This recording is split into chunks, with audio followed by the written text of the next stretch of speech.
You're listening to a Countout Podcast.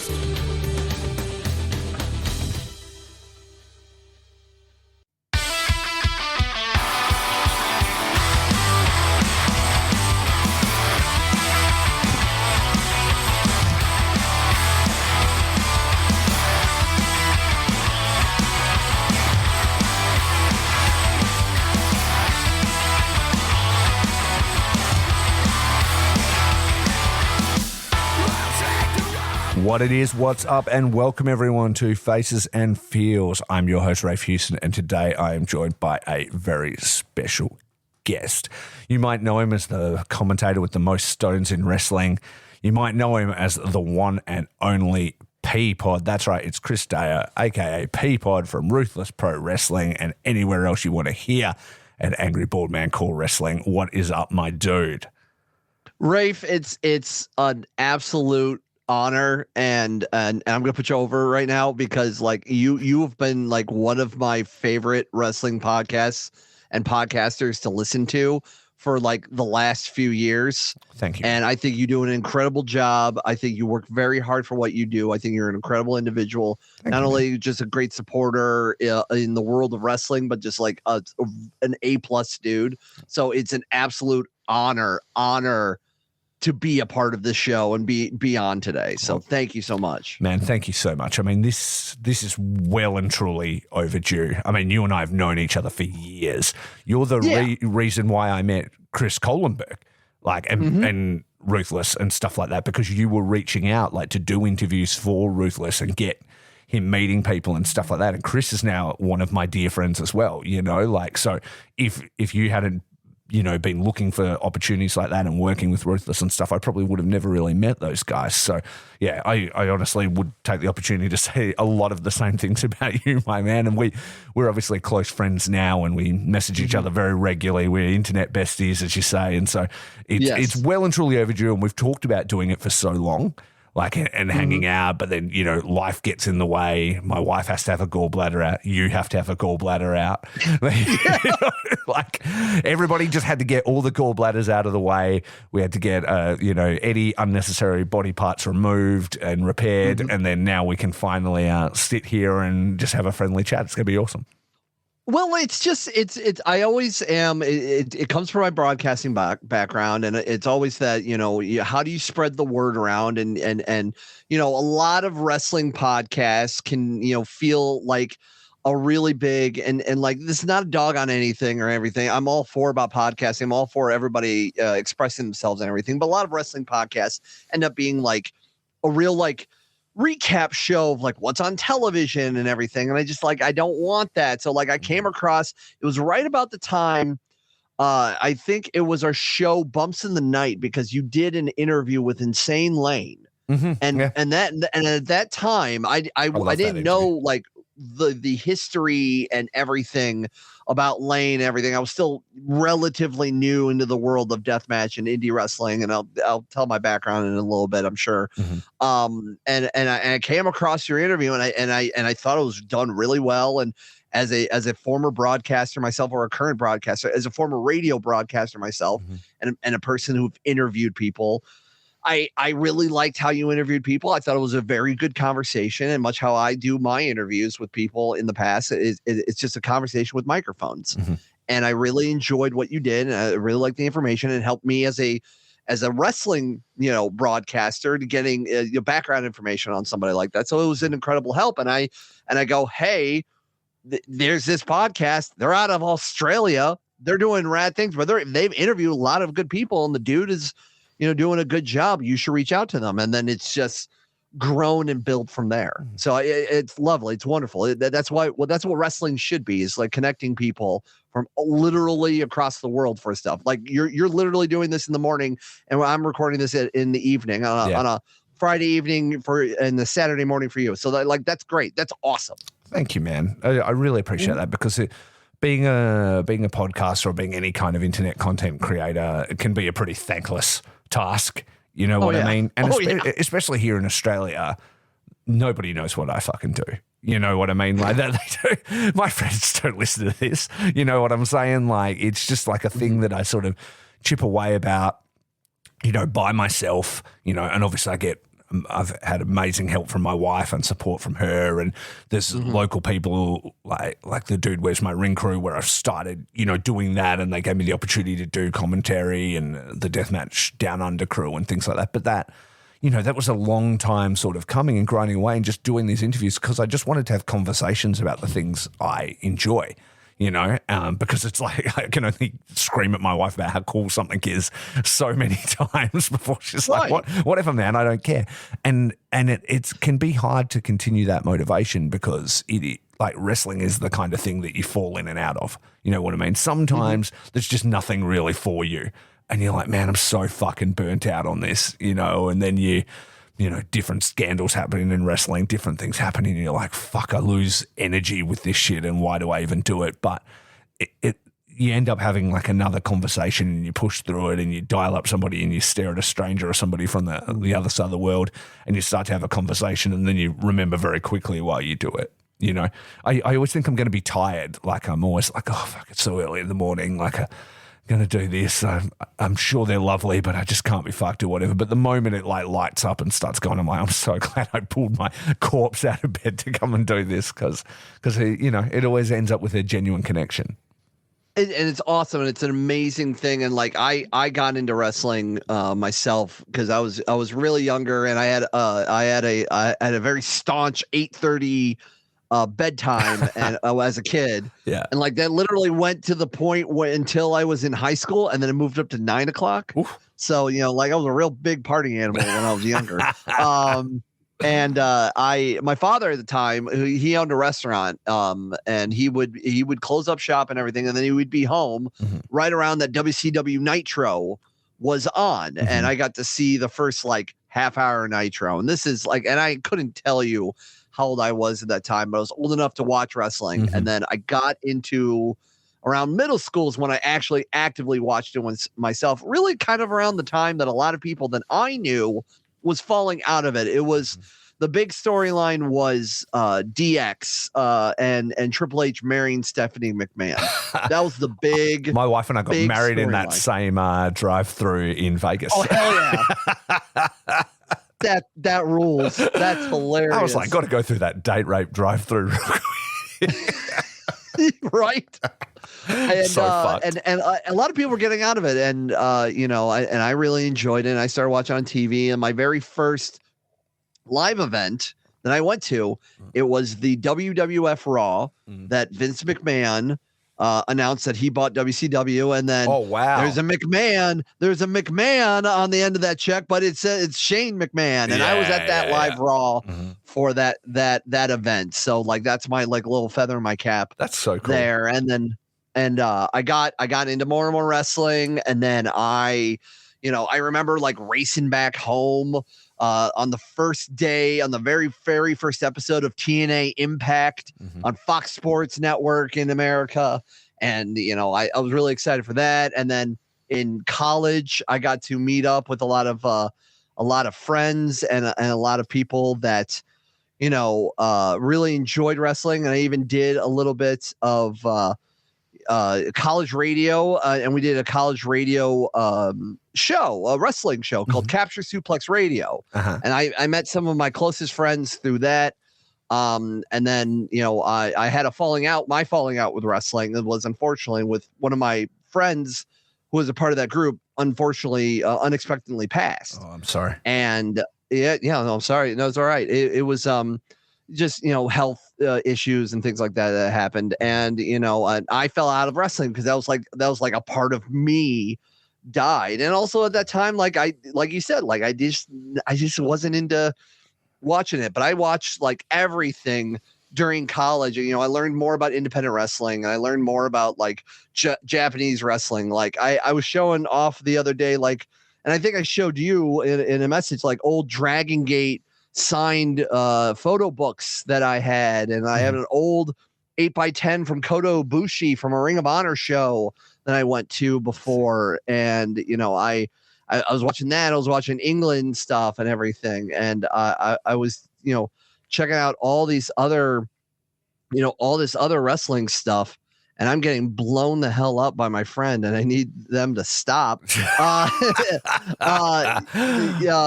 anyway, no, I was really enjoying all the stuff, all the wrestling and everything. And then when my friend passed, I fell out of it. And then it was right around All In is when I got back into wrestling. And because I thought it was like I still followed it a little bit, but I knew about like the Bullet Club, and I knew like, who's who a little bit, but I wasn't like actively going on my way to watch it. Like I knew the names a little bit, and then I watched All In, and like that immediately gave my spark back to wrestling, because I thought it was just phenomenal. And then I got involved with RPW, and now here I am, 3 years later in the independent scene and calling multiple companies now, and yeah, and like some of the plans like that we have for Ruthless Pro and and beyond, and I'm not going to reveal our hand right now. Obviously, Chris would have my head on a pike, but we're really excited to do this, and it's just a wild thing that like I'm near 40, and like kid me would be mega excited for this. Just blown away with where it's gotten to. Oh, yeah. How did you step into commentary? Because obviously you've done like the radio shows and stuff, but how did you meet Chris and branch into that? Because when like we all first met and stuff like that, like you were still really new to like the commentary, and Chris was very like, I absolutely believe in him and he's finding his feet and he's going to be awesome. Like how did that conversation come about? How did you end up doing it? So it's funny thing. It's actually ironically thanks to COVID, and I say that because a little bit in 2020, before everything hit the fan, I interviewed and I brought in Chris on my radio morning show because I was a alternative rock station morning DJ, and I Peapod in the morning. Very simple. It was fun. I played Nickelback songs, and then I had funny stories, and then I would bring in local people to help like support like the community and things like that. And I'm like, I like wrestling. I like what these cats are doing. They got a show, their very first show coming up in March of 2020. And it's going to be great. It's going to be fun. I'll bring them on and we can talk about the card and everything, get people excited, and hopefully move some more tickets. And that's where I first met Chris about it. And then obviously COVID happened and everything. But in April of 2021, I left the radio industry. I kind of reached a point in my career after 11 years in being a part in Northwest Ohio, part of a corporate company that is the number 2 company in American radio named Cumulus Broadcasting. There's 2 of them. There's iHeartMedia, and then there's Cumulus Broadcasting. I know. iHeartMedia. Yeah. So iHeartMedia, what it used to be called Clear Channel, but the company iHeartRadio bought it, and like now they become iHeartMedia, and now it's a global brand. Cumulus is the number 2 corporate company in America. And I reached a point where I just kind of hit my ceiling, and I decided to leave the radio industry and venture out in some other markets. And since then I've bounced around, but I'm currently at a nice job currently as a marketing director for a place. And during that time, right when I left radio, my former commentary partner, Stoney Shivani, goes, "Hey, how about you join us in RPW? We could use another man. We can use your broadcasting skill. We can use kind of, because at that time I was still like local area famous, quote unquote. I mean, a lot of people understood my name. I never would consider myself local area famous. I would never say that I was famous, but a lot of people who have told me you're like what we would call. So I'm from Perth, Western Australia. You would have been what we call a personality. So where I love that. So I am somewhat of a personality within the circles that I move in, because I was like in a prominent band for like 10 plus years. You know what I mean? So I still will go out and people will recognize me from that, if they were a metal fan in that kind of era, you know what I mean? And then now sort of with the the wrestling and the podcast are now sort of in that scene as that grows. I'm a bit of a personality within that kind of thing because I'm a pretty distinct sort of looking person. So my wife's like, I can't fucking take you anywhere because you've always got somebody trying to talk to you about something, some of this dumb shit, right? And so you would have been the same thing. It's like within your area, within that genre and that fucking box, you're the dude that like they recognize, you know. I was doing stuff with the music scene. I would be a big purveyor of inviting people on the radio, my radio show that like, you know, a lot of radio stations would say, or a lot of radio shows go, are they buying advertising or whatnot? Well, we're not going to put them on for free. Why? Yeah, sure. And I'm like, that's the dumbest idea. Like corporate radio is filled with old heads. Yeah, and they're like, giving you content. They don't understand. They're giving you content that you're mutually promoting each other. And correct. Yeah. Exactly. Oh, hey, I was on this show. I was on the radio, and then people can understand and know more about your brand for free, and it costs you nothing to do. And that's what I always loved about radio is like accessing and having a platform for others to help tell their story. Absolutely. Much like that I do now for wrestling.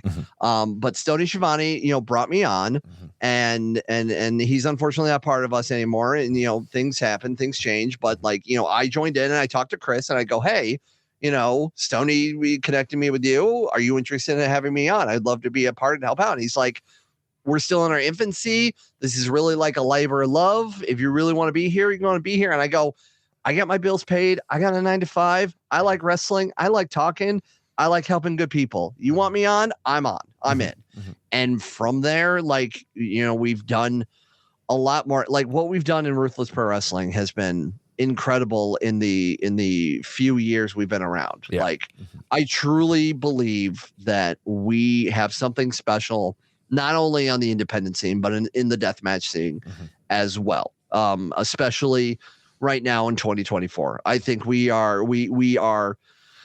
one could say we could be potentially one of the top 3 companies in the country. Absolutely. I don't want to blow smoke up our own ass. I could be, having a big head because of course I'm part of this promotion. I'm going to pump us up. I don't think you're speaking out of turn. And I think as well, like, with what I think an advantage that Ruthless has for the future is consistency. And I think also Chris himself, because he's a very put together person. He doesn't have beef with nobody. He doesn't engage in that. He is also a man who works full time and has his bills paid and doesn't give a fuck. He's just like, I want to do this cool thing. And he's just not about the drama. You know what I mean? And so he definitely has the ability and the drive to keep pushing it to greater and greater heights, where I think some others get sidetracked by all the bullshit. I can't see him doing that. Like it's just not really who he is. You talk about a lot of like brother in the independent wrestling scene, and like a lot of people are like, what can I get out of you until you're not worth it anymore. I care about that man. There have been many times that I've helped him get home from whatever situation it is. I've helped him when he felt down. I have been there in his corner for a lot of, personal drama. Sure. I've been there from the stress of wrestling. I love that man, and I would do a lot for him. And I work hard for him. And I am a team player no matter where I am, but like he is the one that really opened the door for me. And now with my schedule growing and me actively trying to work on my commentary and doing more with other companies, I will always keep RPW as number one. Yeah, they will always take priority no matter what.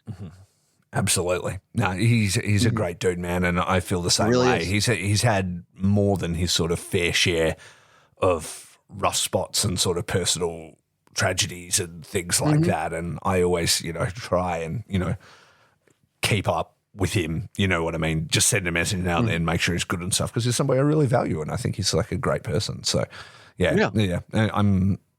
I always think that you guys, like that sort of family or that core nucleus that is Ruthless, is really strong. And then also you guys have obviously, unfortunately, Stoney has left, which I really enjoyed chatting to him the couple of times I did.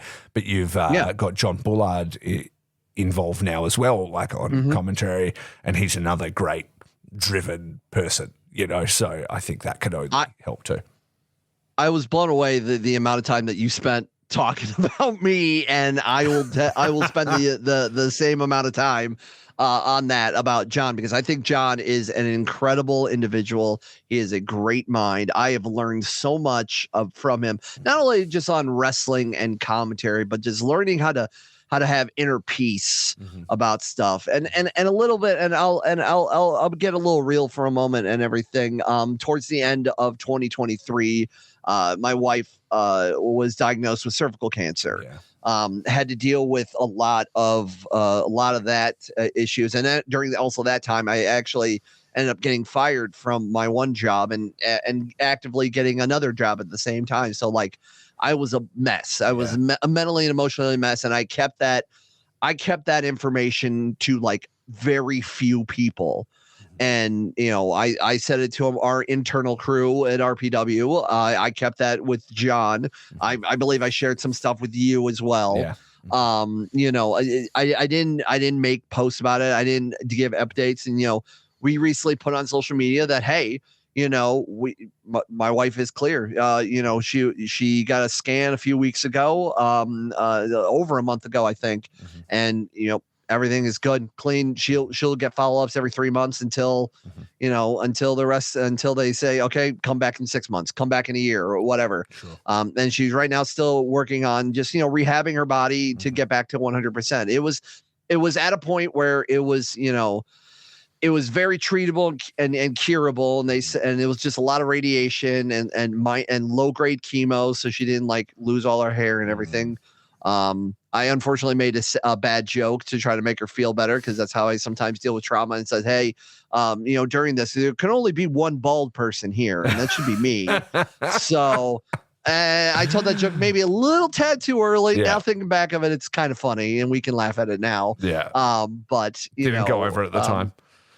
Yeah, but John Bullard, it was an incredible person to talk to and be with, and he's guided me through a lot of it. He's connected me with people and ideas to work and hone my craft and everything. He got me connected a little bit with Walker Stewart from New Japan, and I recently did kind of a mini seminar class chat, I don't know what you want to call it, with him, and I learned a lot from that, which is really interesting. Like I know like Walker's sort of one of John's kids, you know what I mean? Like they're really connected and stuff. And yeah, I think that would have like a lot of benefit. That's the kind of thing that I should probably look into, considering I also scream at wrestling, but also have no real experience or training other than I just drink beers in a bar and yell at it, I mean, and it's great and works for you. And I love Dude, Where's My Ring? I think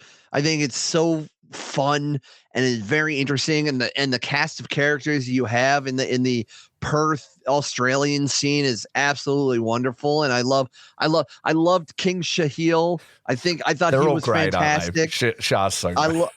He's great. I think Jared Slate is also just an absolute badass. Don't you think if he was anywhere in the world, like Slate would be a deathmatch superstar, right? Like 100%. Yeah. Like, did you watch Deathmatch Down Under's Dream Tournament? Did you see him in that? I have not watched that yet. I still need to like sit down and watch it. And obviously, of course, Joel Bateman. I love Joel Bateman. He's been here a few times and he's been great and great individual. But yeah, like the Australian scene is popping up. But no, I did not watch Dream yet. I need to sit down and watch it. That's on IWTV. And talk about like, that was sort of like their last tournament they did, but Dream 3. But talk about a star-studded fucking tournament. You know, you had Neil Diamond Cutter in it. You had Clint Margera in it, Joel Bateman. And yeah, we rocked up like Team Dude, Where's My Ring, right? Because like my wife and I were there. Michelle came over. Like a lot of the like Axton and the Great George, they weren't in the tournament. They just like came, you know, over for it. And then Jared Slate, Felix Young, and James Hartness were all in the tournament and things like that. And yeah, they absolutely showed out. Slate was they were all good in it, but Slate specifically. He's just so charismatic and just such like a big, powerful dude that like it's I can't say enough great things about those guys. And he he's somebody who's been in the Perth scene. Like he's trained by Lance Storm. You know what I mean? Like he's only been like overseas once in his life, and it was like to do that. You know, and he went over there, and they were going to do some wrestling dates and stuff after the training finished. And then the guy he was traveling with got injured, and so he brought him home. He came back to Australia, and then has been here since. And like he has been like on top of, you know, around the Perth wrestling scene as long as I've known it's existed. And he's a very good wrestler, you know. And then when Dude Where's My Ring came up, he was the first person to put his hand up, and he's a fucking, there's no other way to describe him, but an absolute mad cunt. You know what I mean? Like he's at the bar that we mostly film at Seasonal Brewing, there is a patch on the ground in the concrete that is permanently stained with Slate's blood. They have to put a table over it because like it was so brutal. I was like, are we just going to say this is a red wine stain, or what are we doing here, kind of thing? Because he's just a weapon. I mean, I remember at Bad Lads, he tried to staple barbed wire to his own chest. Like he had like a length of barbed wire and was like trying to staple it onto his own chest. And we're joking, we're like, that's not industrial enough for stapler. That's never going to work. And they like splashed on. I think it was his match with Axton, Axton's first, and I think only death match at this stage. But yeah, he's a crazy person. And Dude kind of fell in my lap, sort of in the way that Ruthless fell in yours, you know, and I'm so glad I got to be a part of it, and I look forward to what we're going to do, because I also, like when you say talking to your kid self, like, oh yeah, you'll be involved with wrestling or you'll call wrestling and stuff like that. I never thought that would happen, you know, like, and I had no way in and didn't know anybody, and then I did a dumb show on the internet for quite a while, and you meet a few people, and then suddenly you're like screaming at wrestling. Right. And that was the biggest thing. It's just like I connected with Chris before, and you know, now I've joined to here, and then I've called international talent. Mm-hmm. I've called moments that like it still drives me crazy that like it's a thing that like wrestlers will show clips of a match or something, and then you'll hear my commentary on it and everything, and I'm like, what is my life like? I have I'll admit I have a like really bad, you know, imposter syndrome. So I never think I'm good enough for, you know, fuck all, to be honest, excuse my language. But you know, I have a hard time, you know, realizing that like, yeah, maybe I'm worth it and everything. And like that more and more I'm getting into stuff, you know, I'm like, yeah, you know what? I'm onto something. And like I impressed Walker because, you know, and it's maybe I had a leg up because of my broadcasting background and everything, but like that only helps you so much. It only helps you with like how to hold the microphone and how to present yourself and how to present your voice and everything. It's more than just that. It's more than just calling moves and everything. It's getting that feeling and everything. And he's like, you're calling independent wrestling, which sometimes could be notoriously have bad commentary. And then on top of that, you are in deathmatch, where a lot of times it's not the best of commentary. You have realized to step your game up and been above on a lot of that. Here's how now you can hone your skills better. Here's how you can do this. Here's how you can, you know, we went through our recent show, My Asthma, that's available on IWTV, cheap plug, that you know, go watch it. Subscribe now. We were going through matches and we were like calling it live, and then like he would pause it and go, okay, this is what you did. This is what you could do better. You did this moment really cool and everything. And it's more about telling the story and getting people involved and giving a background to stuff, because sometimes a lot of it, it's just this guy's facing this guy. You know, Chris will only tell me so much.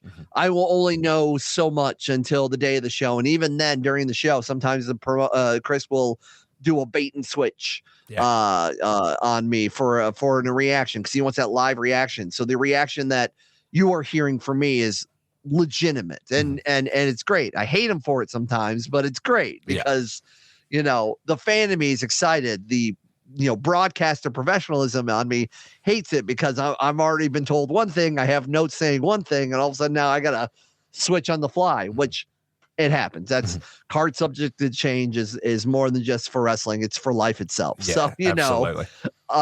That's what it is. But I just, it's amazing what we're doing right now. It really is. Exactly. And like the internet as well, like the fact that it can open up an opportunity like that to have a conversation with somebody like that and to also like, call wrestling in post and do stuff, like I had the opportunity to call with John Bullard from America, Andrew Crammon from Scotland, and me from Perth calling a Scottish wrestling company. Like that is stupid, right? Like it's so dumb, but like I think I have it pushed on the commentary stuff because I'm like, well, I'm in Perth. I'm fucking so far away. Who's going to be interested? And then I'm like, well, actually, maybe I could apply myself to this because I can kind of do it anywhere, really. I mean, not always the live stuff, depending on with the right setup, you can. But I mean, not everybody's recording stuff live anyway, so there probably is like an opportunity to do more, And then that's what I'm trying to push myself, because I only have, I work, 8 to 5. I have a wife, I have family, I got little ones that are at my house constantly. So, I can only do so much, and traveling and things are expensive right now. Yeah. Everything's right now, like right now. forever. Forever. But everything's expensive. Traveling's expensive. Everything. I mean, like we recently went to New Jersey, and boy, did that give me a kick in the balls in my wallet. Yeah. And but still, it was worth it for all the cool things. And I called a show with Ron Nemi, who's an absolute He's the best. He's legend. Yeah. And fantastic individual and upright individual. And, I was calling, Matt Tremont. I'm calling matches with like Schlack and, Clint Margera and Joel and Danny Darko and like all these international talents. I've called Abdullah Kobayashi. I've called Toshiyuki Sakuda. I've Atticus and Otis. Like this, I'm calling all these insane, crazy, big names and international names and like huge followings, and I'm just like, I'm a dude who calls himself a vegetable. That's it. Like, I don't know, how do I get this opportunity? It's wild. It's wrestling. It's great. It's fantastic. I love it. Yeah, we should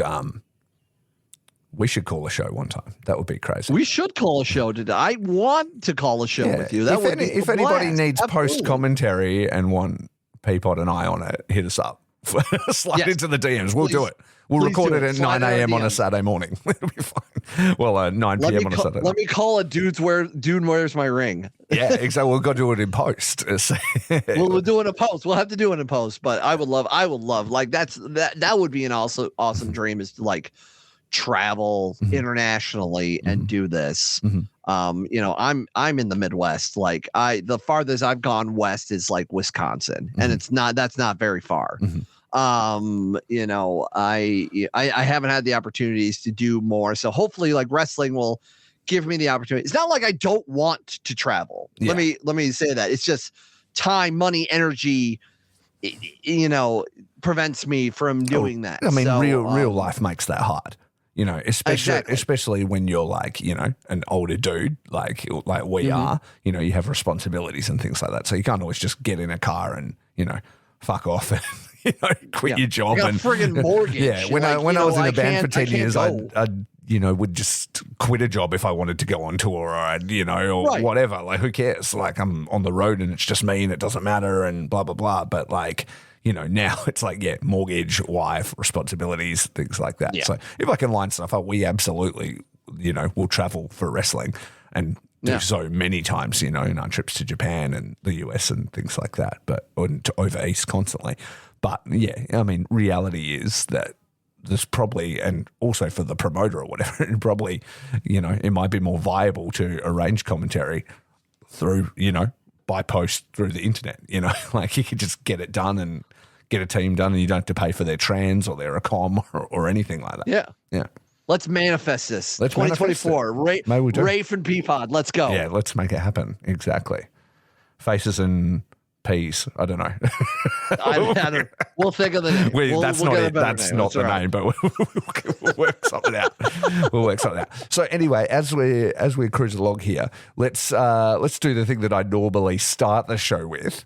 And for the first time, we'll do it as we head to the end, where you can tell me about you obviously talked about your man, put on Nitro and you've seen the first half hour. Yeah. But do you remember who the first face was that stood out to you? Who was like your favorite wrestler? I mean, Roddy Piper was always an energetic and charismatic person. I always would be interested in. The Rock, obviously. I was always interested in the wrestling of the the person that was always interested in the microphone. It was always good that those passionate promos. There's something that will draw you in, and Sure. Piper had that style. The Rock has that style and everything. Those are the two like that always, even to this day, I'd still consider, one of my top favorites, as I gotten older, and I like the art of wrestling itself and the technical aspect. Obviously, Bryan Danielson, you speak very highly of him. I always loved Nigel McGuinness when he wrestled, and I'm still holding out for one more. That Ring of Honor match in the UK, combining the Pure title and the ROH World title. Yeah, there's a documentary on YouTube about that, and I didn't watch it when it happened, but I watched that documentary, and that's crazy. Yeah, and that was literally almost like the start of the downfall of unfortunately McGuinness, because he was crazy for what he did, and he was himself crazy way too committed to it. Yeah, absolutely. Yeah. Yeah. And, I enjoyed those. A lot of the Japanese wrestling, has always been very interesting to me. I mean, even in the States, when I was getting to learn more about the independents and everything, I'm a big, I've openly said this, I'm a big Ricky Shane Page fan, because I remember Ricky Shane Page back when he was doing small town indie and wearing a mask, and he was part of a tag team called Faith in Nothing for Cleveland All Pro Wrestling. He was looking like Spawn, right? He had that sort of it looked like Spawn. And I followed Ricky in his career, and now the opportunity, I've called a handful of Ricky matches now, and and Faith in Nothing, and while the day of this recording is in June, coming later in July, when it comes out, depending on when you listen to this, or it's soon to be coming out, I'll have an opportunity to actually call a Faith in Nothing tag match, because we have tentatively scheduled for RPW in July, an RPW tag title match. So I'm very excited about that, and now I'm always interested. I've always been drawn to wrestling and wrestlers that do a very good job in telling stories on the microphone. I love Eddie Kingston, for example. Love Eddie Kingston. I think Atticus Cogar and Otis Cogar put so much effort in those promos that you see on social media, everything. And another one that I think more people should pay attention to, if they have not already, is Judge Joe Dredd. I think Dredd is a another one of those, very interesting, very methodical, the way he speaks, the way it's presented on social media. These people are not doing a car promo. They're doing, they're actually putting some work into the presentation and everything. It's independent wrestling.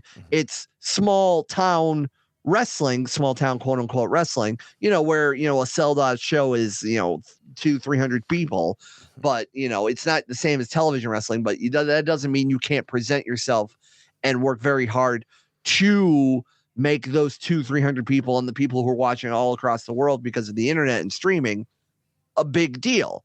And that's how I kind of hold my commentary as well. I'm calling obnoxious things to the outside world, that clip from World Star that just showed recently, that Circle 6 show of Hoodfoot and Otis and a chair on fire. I call that stuff. I call light tubes. I call gusset plates. I call some gnarly shit in the way, and I present it in a very sportsman-like way.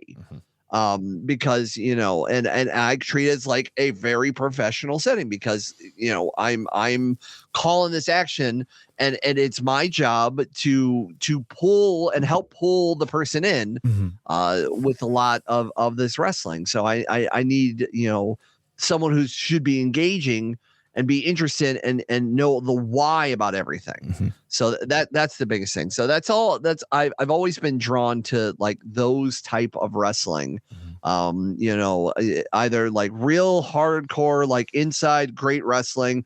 I love the over the top violence. I love a good flippy show. I just love wrestling in general. But like I always appreciate the promo work, the promo packages. Being a broadcaster myself and and part of the radio industry and building some of that stuff, like I'm always interested in like how the graphics look and how the poster comes out and how somebody is sounding with stuff. So it's very I've always enjoyed that. So that's what I've always been drawn to. The aesthetic and all that is super important. Like even how the room looks, like the lighting, all of that. Like you can, without like, if you know what you're doing, without like a crazy budget, without, all these things, you can make something look very professional. I mean, you said to me off mic, we were talking about the dude thing just to briefly, you're like, I love that it's like just this, bar fight sort of thing, but it's presented in such like a professional way. And that comes down to like having a camera guy who knows what he's doing, the lights being, where they are and all those things. And it looks like this super high end kind of thing. But at the end of the day, we're just like in a bar with a couple of lights on and a camera. Like it's nothing crazy, but it just comes off and looks like, we have our shit together.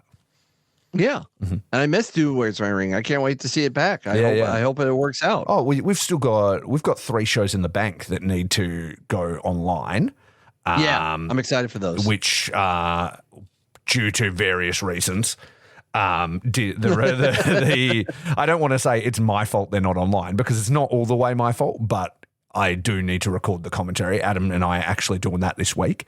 So get that knocked out. So we've got two of them to get knocked out. Then we've got the last show that we did, which I was going to ask you what you thought of it, but it's not even on fucking line. We had a really big show at a different venue. Mikey Nichols from TMDK was there and did one of the craziest spots that I've seen live. We're getting all that, so we'll have those next 3 shows up. And yeah, our last show, what you're referring to, is had to get cancelled. That was due to problems beyond our control, but the team only found out like in the Monday leading up to the show on the Friday. And I don't know if it's been ironed out yet, but they were like, regardless, we're not going to probably be able to iron it out by Friday. And even if we could, we don't want to risk screwing over the people who bought tickets. Like where their week, what they've been looking forward to for the week gets cancelled on the day.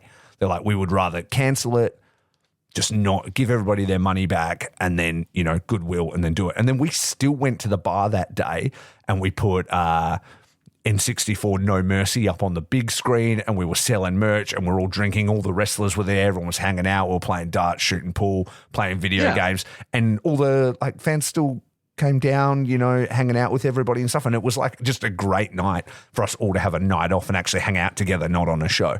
So it was like what did we call it? It had like a funny name. I forgot what it was called, but yeah. It was Dude Where's My Show was what it was called. Oh, that's it. Dude Where's My Show. That's it. But it was like a free show. And so, yeah, and it was cool. And we were selling the new Sayazawa shirt design for the first time. And you're on it. You're on a Sayazawa shirt. I'm on the shirt, which is like so nice. I didn't know that was going to happen. Like because obviously I'm friends with Say.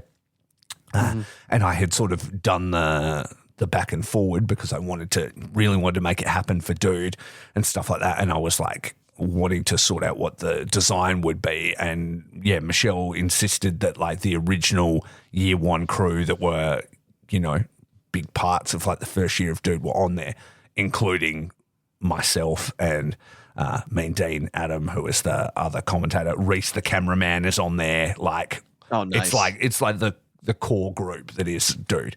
And all our names are on the back and stuff. It's really cool, and it was like really touching. So yeah, we're very, very happy with what's going on with that. So yeah, that cancel was purely to do with that venue. Like, so we just get it ironed out and we'll be able to go back there hopefully. And if not, there's always other venues, but we love seeing I can't wait. And I can't wait to see all that stuff. I think you all do a very big job and everything. And like, it's all the small things that get excited. Like you never thought you would be on a shirt. When I was even announced I'm going to be a part in 25 with John Bullard's Chaotic Combat Wrestling, and he made a graphic of me, and I'm like, I'm just the commentator, and I got my own graphic, and I popped. It's like, hell yeah, nice, isn't it? It makes you feel appreciated. I didn't see that coming. I was like, one of my goals for the podcast one day was to do shirts. And I was like, one day I'd love to do my own Say As Our shirt. So I thought the only way it would ever happen is if I commissioned it, and did like a Faces and Feels Say shirt, just, at an anniversary moment or something like that, and paid for it myself. So the fact that it came much sooner than that, and it's such a cool, fun design, is really special and really fun. So, yeah. We have an Osawa shirt from our first Inked in Blood show. It was the very first time we teamed up and went, and I still have that shirt, and I thought that was super fun. And now seeing him do all these shirts and everything, he seems like a real chill dude too. So I think that's really cool. The chillest. Yeah, he's a lovely person. He's so great. I believe and he's so genuine. He does so many of these things. The quick story about the shirt, like we kind of wanted to get them ready for the last show that we did before that one. But we needed to sort out all the details, and we were kind of a bit tardy in getting all that together. And so he was like, oh, when do you need it? And I was like, we were kind of going to hope to sell them in 2 weeks, but I don't think that's going to happen now. So you just take as long as you need, blah, blah, blah. He's like, oh, I'll work my very hardest. I'm like, please don't put yourself out. Like, it's probably not going to happen. We don't even know if we could turn around the print, you know what I mean, in the time. So whenever you're ready, blah, blah, blah.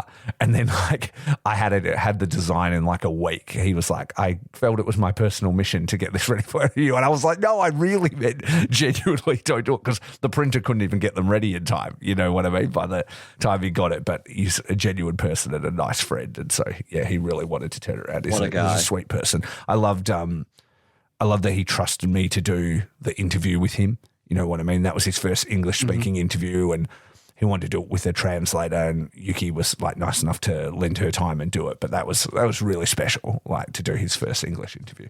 I was very happy about that. That's awesome. Meeting some of these people is just wild. Like, isn't it? I still kind of strangely get starstruck, and like, and the more and more I get to know these wrestlers and these workers as actual people too, and I just, I've played Magic the Gathering with Remington Roar. I've had that's awesome, genuine conversations with like Eric Dillinger, and like even someone like not to kill the business, kill kayfabe, but like Otis Koger is one of the nicest wrestlers I've ever met, ever. Like I remember one show, like it was right around the time that I started a new job in like January of 23, and he went out of his way to go, hey, how's the new job? How's your birthdays? Because like my wife and I's birthdays are in January and everything. We had a show like I think like a week and a half after our birthdays and everything. And he's like,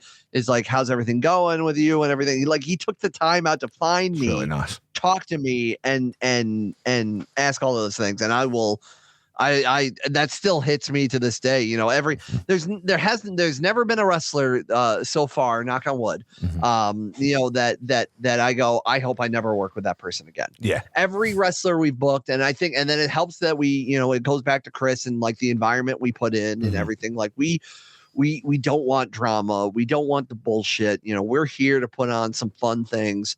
For fun people. Like the deathmatch scene is already a niche market within a niche market of pro wrestling. So, we're catering to almost to the same pool of people. It's very hard to get outside people into pro wrestling in general. Now get pro wrestling fans and then dive in even deeper and go, these people are hitting each other with light tubes and there's a lot of blood and gore. You want to go watch it?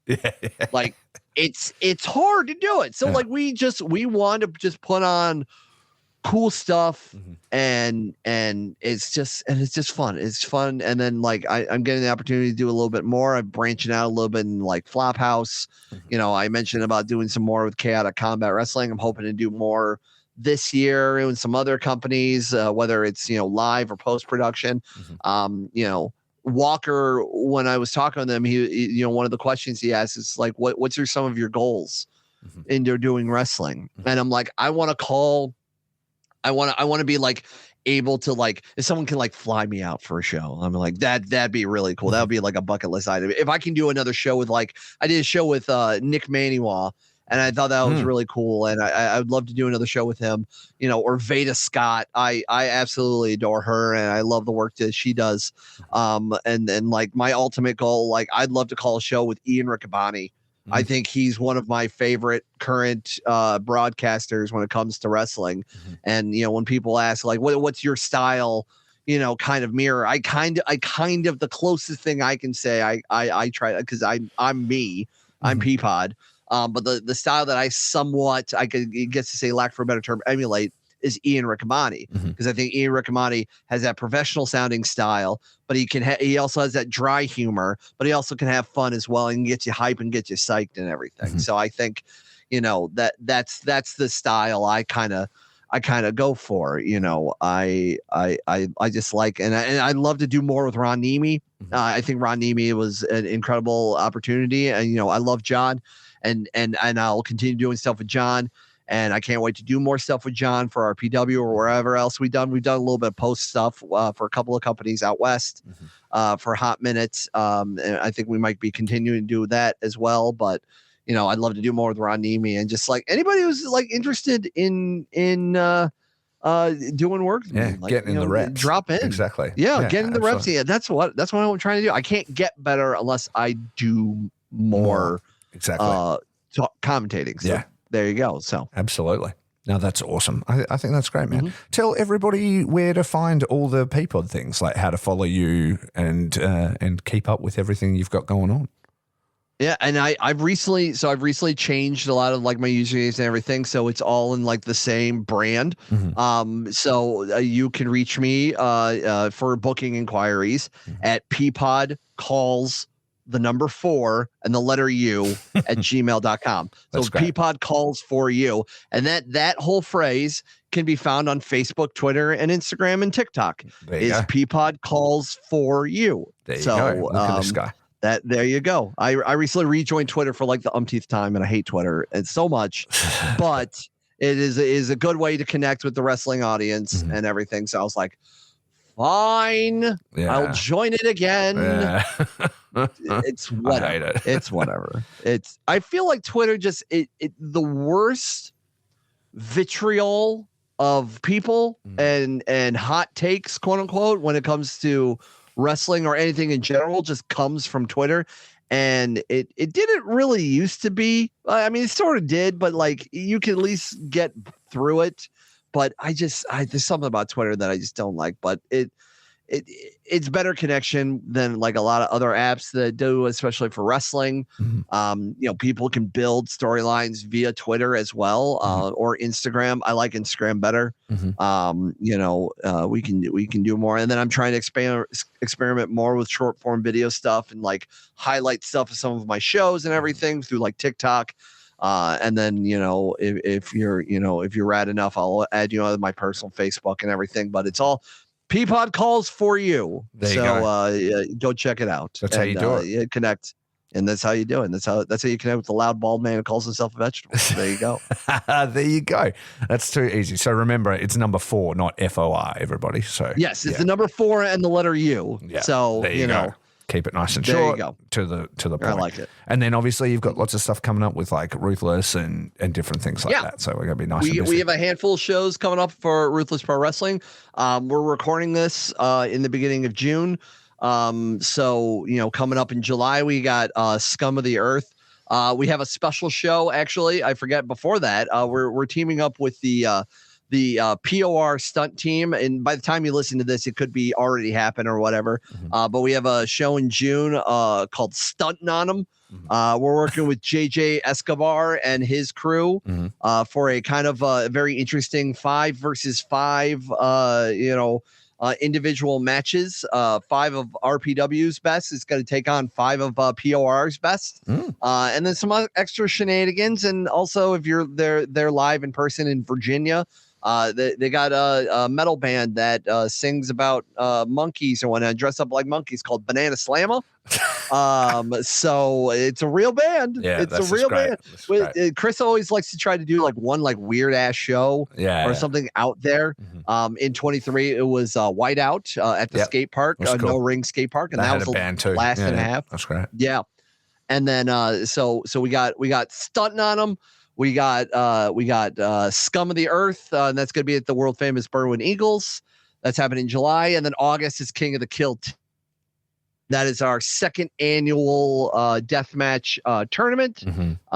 Very excited for that. We already announced a handful of people for that. We're also going to be teaming up with the good people at Flophouse, and I'll be involved hopefully with their show as well, because it'll be kind of the appetizer for the weekend with their show Bad Motherfucker.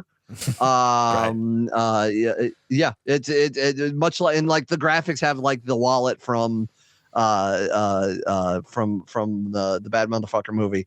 I'm blanking at the Pulp Fiction. That's it. Yeah. So, but yeah, and that's going to be a lot of fun as well. And then I think we got some other plans in the fall as well for a couple of other places. That's not quite there yet, but we're going to get there sooner. And then, yeah, we're very excited for everything. Follow Ruthless Pro Wrestling at ruthlesspro.com. And follow all the socials and everything for that. For Flophouse as well, for all the other places that I do work for. I try to always promote and push out all the places that I'm going to be doing any kind of involvement to, or just people in general, like who are doing good things and good stuff. Like the world is tough some days, and you got to support good people doing cool stuff and just have fun. Like let yourself have some fun. That's the biggest thing. I'm so jealous when you say all these shows and everything like that, because obviously I can't attend any of them. Right. I really wanted to actually try and come to King of the Kill this year, and my wife and I were seriously talking about it. I've kind of cooked it now. How do we make this happen? Well, I mean, go back in time and not break my wrist probably would be wicked. Yeah, kind of really sort of fucked it for me. I'm doing all the rehab and making that work. It makes traveling sort of difficult and things like that. So that was kind of the main thing. I was like, fucking hell, that's kind of cooked it. But if not this year, which it probably realistically won't be, maybe next year would be great. 2025, let's go. Faces and Fields. Yeah, Chris was really trying to convince me to come, and I fucking really wanted to do it. But yeah, I think it's probably not on the cards now. But for anybody that is like me and can't get there and can't be at these shows live, you can catch all the Ruthless stuff live on IWTV as well. So you can get in there, get your subscription, get it checked out, and make sure you check it and follow Peapod. And that's it. And I think this has been a great, what I would like to call first episode together, because I think we've gotten the preliminary interview stuff out of the way. And so if we ever hang out again, we can just talk shit. Place. Yeah, absolutely. Whenever. Yeah. Whenever. You know I'll be in. Yeah, he's 100%. He's 100%. I'm working on, I recorded an episode yesterday with my good mate Alex Castillo from Vinyls and Violence called Anything Goes. And it's a new concept for Faces and Feels, which is just like a non-interview show where we just talk shit, like what wrestling I've been watching, what music are we digging, what movies are catching, what shows we're doing. Yeah, exactly. That's the kind of thing you just drop into wherever. You don't need a lot of prep. It's not like a big official interview. I just wanted to sort of start to get away from needing to always be sourcing interviews and present them in that certain way. I wanted a little bit more laid back option on the feed as well. So I'm going to start doing that more consistently with him. But yeah, we can bring in guys like yourself, things like that. I think it'd be fun, and I think people would enjoy it. I have opinions about music and wrestling. Exactly. I would love to. I'm a white man with a beard. I want nothing more than to tell people my opinions about these things. I'm a white cis dude with a microphone. Of course, I have opinions about things. I have many opinions about many things, and everybody's going to hear them because I have a platform. Absolutely. And you can follow that platform at Faces Feels Cast. Follow everything Peapod. I've popped him. He's completely cooked. So I'm going to go ahead and end the show. Rate and subscribe, listen or die. And remember, it's all about peace, love, and pro wrestling. Peace out, Peapod. Thanks for listening. Faces and Feels is a proud member of the Count Out Podcasting Network. It is created and hosted by me, Rafe Houston, edited by myself and the amazing Ryan Neatsy, and the show is available on all good podcast platforms, so please go rate and subscribe. You can follow the show everywhere on social media, Instagram, Twitter, Facebook, etc. at Faces Feels Cast, and you can check out the Count Out Network and all our sister shows over there at Count Out Pod. If you'd like to book me for commentary, have an interview request, a topic suggestion, or you just want to say hi, you can email us at facesandfeels@gmail.com. With all that said, thanks for listening, and please support our friends and sponsors. Peace.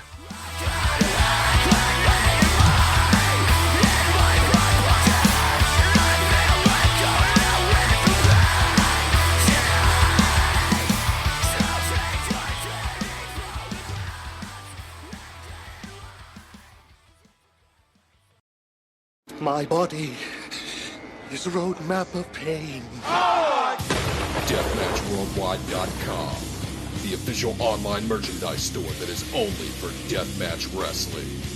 Featuring official t-shirts from No Peace Underground, John Wayne Murdoch, Akira, Madman Pondo, Zona 23, Neil Diamond Cutter, G. Rayburn, Schlack, Necro Butcher, and many more.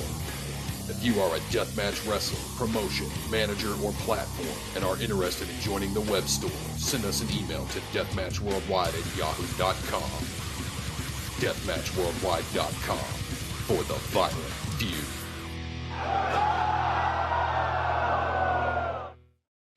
Hi guys, this is Lauren.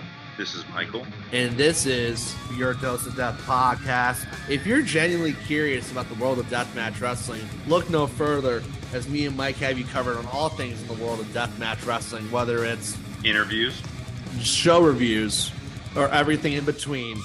We have you covered on all things deathmatch wrestling, whether it's past, present, or future.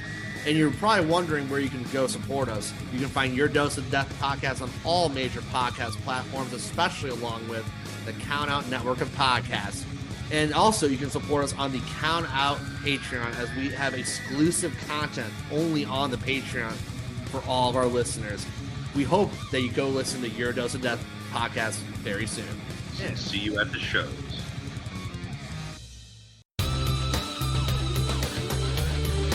This has been a Count Out Podcast.